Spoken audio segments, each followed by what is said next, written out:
Campus Crusade for Christ. What is our part to play in the Great Commission? Halos 50 years na tayo bilang isang organisasyon. Sa paglipas ng panahon, marami nang pagbabago ang pinagdaanan natin. Ngunit di naman nagbabago ang ating pakay to do our part in the Great Commission.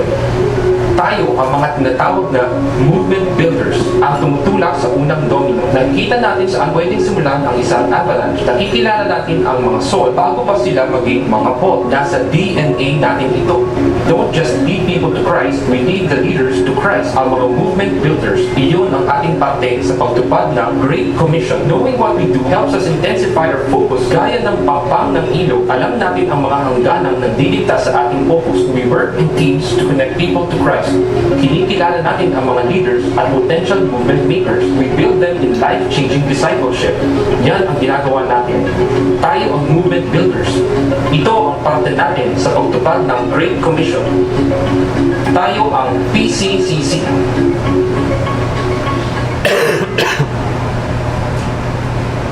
Past 50 years, God has been faithful in raising up laborers in the harvest field to reach people who doesn't know Jesus yet.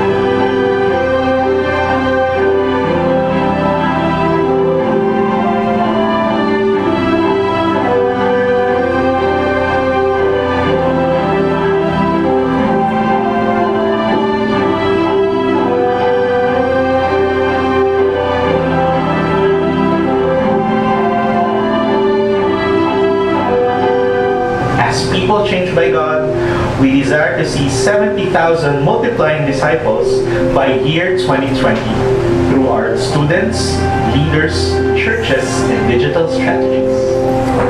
Opportunities for collaboration among ministries are present. At the same time, we recognize the need to pursue partnerships with like-minded Christian groups and churches for us to see the fulfillment of the Great Commission. Join us in reaching the Philippines for Christ.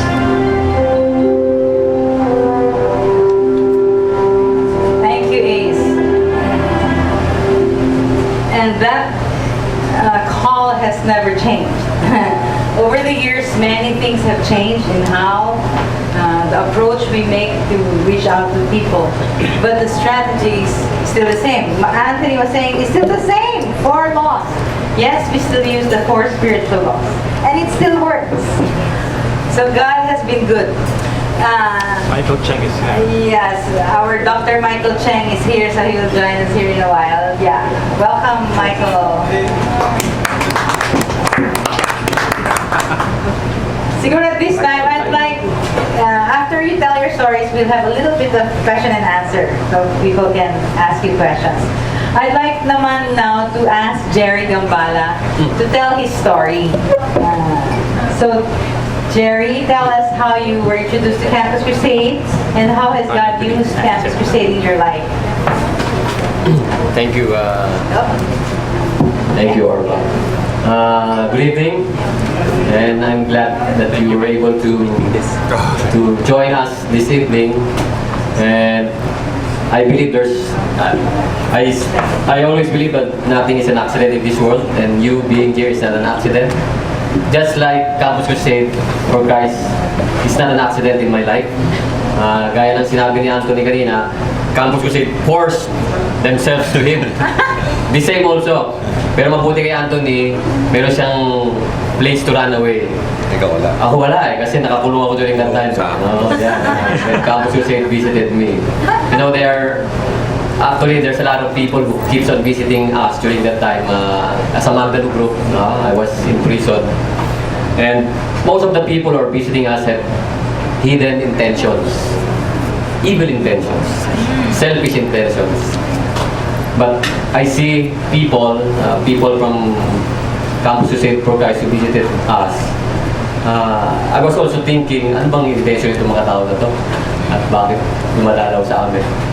But then, again, I saw their concern to us. Genuine concern. Because our battle cry during that time was change. We want to change the world. We want to change the AFP. We would like to change the Philippines. That's our battle cry. As a Magdalo group, o Food Today, you could remember that. Together with my classmates, now Senator Trillanes. Yun ang aming gustong mangyari. And these people told us, do you really know where change really starts? It starts within. We cannot change the world in one click of a finger. So I realized inside prison that, yeah, truly, true change can only start within me. That true change starts from the heart.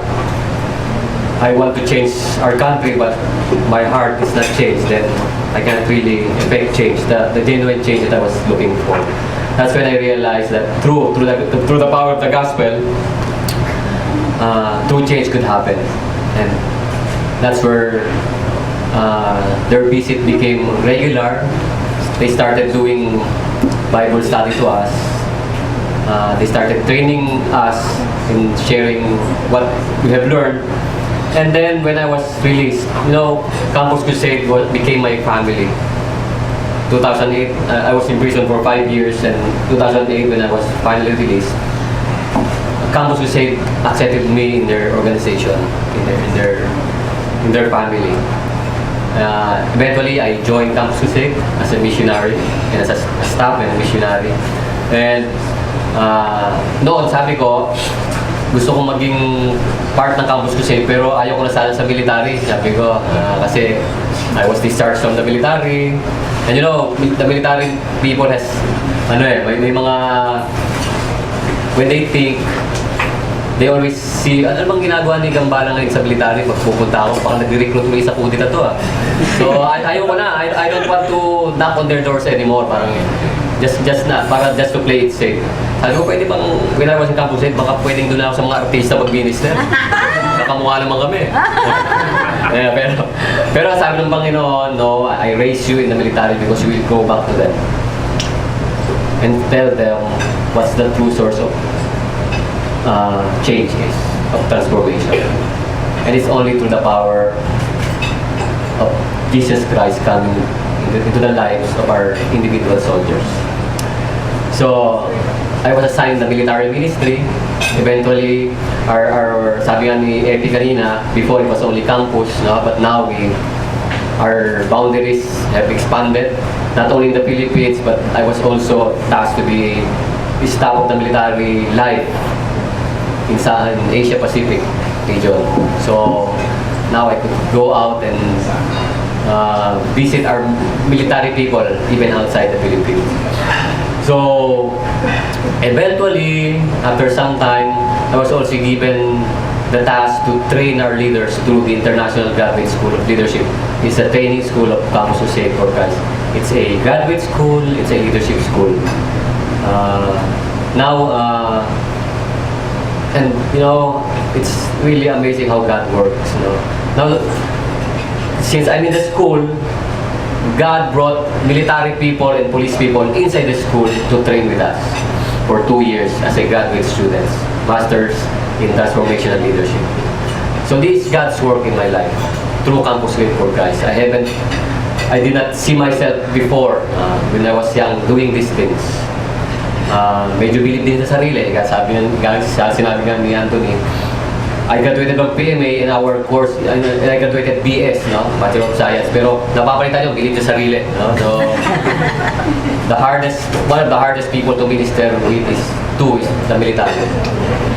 And maybe I cannot really tell you why, but we have a culture inside military that anything about spirituality is taboo. So now it's how Campus Crusade for Christ have impacted my life. Also my family is with me, joining the ministry, doing leadership, teaching, and I realize our country has a lot of good leaders in every walks of life. They were trained in many prestigious schools. But you know, what our country is hungry for are good and righteous leaders. And now my mission in life is to raise good and righteous leaders for our country, to impact our society, for our people. And I have an old proverb, I always tell this.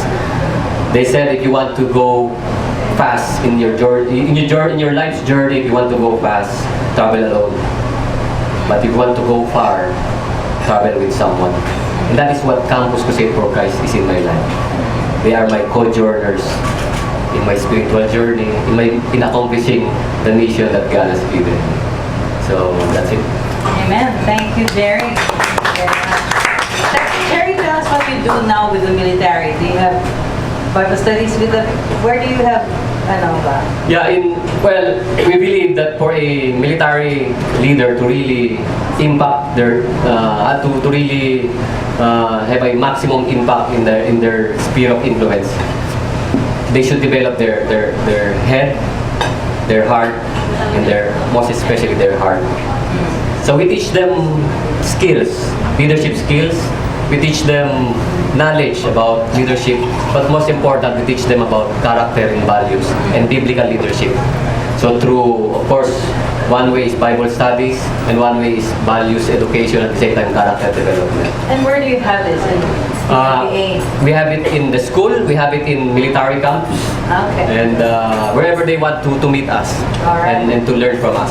I'm sure you have more questions, but before that, so we have had a person from the arts and entertainment, we have one from the military, we have one for the medical world, Dr. Chang. We were discussing about how God has used Campus Crusade in your life, how you were introduced to CCC, and how has Campus Crusade helped change others. Okay. Medyo madaming questions.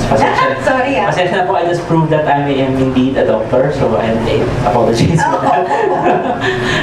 Actually, when my first contact with Campus Crusade came in college, when I was in the university, some of the staff here, actually Kuya Effie was one of the staff, was in UP at that time. I was already a Christian at that time, but Campus Crusade taught me during college the importance of evangelism and discipleship.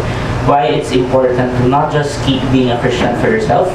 It's great to have a relationship with Jesus, but what's the end point of that if you just keep it to yourself and not share it with everyone else? Having a life, there's something that happens to you that so fantastic. Why don't you tell somebody about it? So way back in UP, I actually started discipling men, but I did not know God's plan for my life. And that ended up in the medical field. When I entered medical school, I was surprised to know that, sabi nga ni Kuya Jerry, or Pastor Jerry, that CCC was also there. There was a Doctors in Touch ministry which involved medical students, doctors. But at this point, most of the ministries that Campus Crusade was doing was small fellowships and Bible studies amongst the medical students and the doctors. Now, I was very fortunate that during this time that I got involved in the medical students fellowship, the doctors ministry was also changing, not from a fellowship-based system to a small group discipleship-based system that was being led by doctors, doctors discipling other doctors, and doctors teaching other doctors. So it was great to be part of that, and it's in this field that I really understood why God put me in the medical field. I always hear this, and I really believe that it's one of the things that I've inculcated in my life, that I'm not a Christian who just happened to become a doctor. I'm not a doctor who happens just to be a Christian, but I'm a Christian first, who actually just accidentally became a doctor.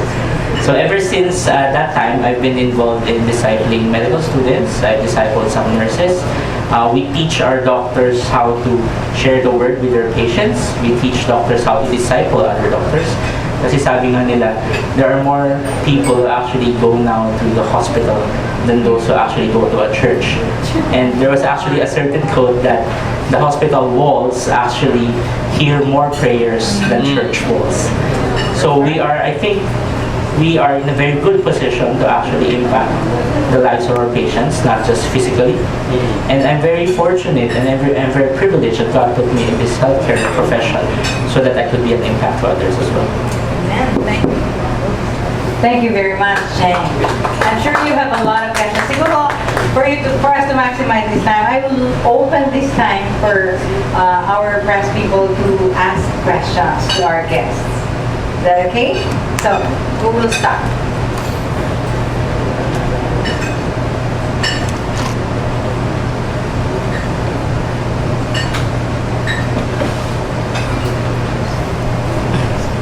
There's one here at the back. Kindly introduce yourself so we know. Hello, good evening po. I'm John Aloy from bloggermanila.com. Thank you for your testimonies. But my question right now is, could you give us a brief of what will happen during the celebration day itself for the 50th anniversary? Sure. Our celebration, ako na ba sasagot na? I would like to ask them. Ganito po, ang mangyayari po sa November 30, it will be a celebration that starts from 1 p.m. and will end at 6 p.m. So, we have invited guest speakers. In the first part, 1 to 3, we have invited Dr. Nari Santos, the pastor of Saddleback Church. Before that, there will be reunions of different alumni from different decades.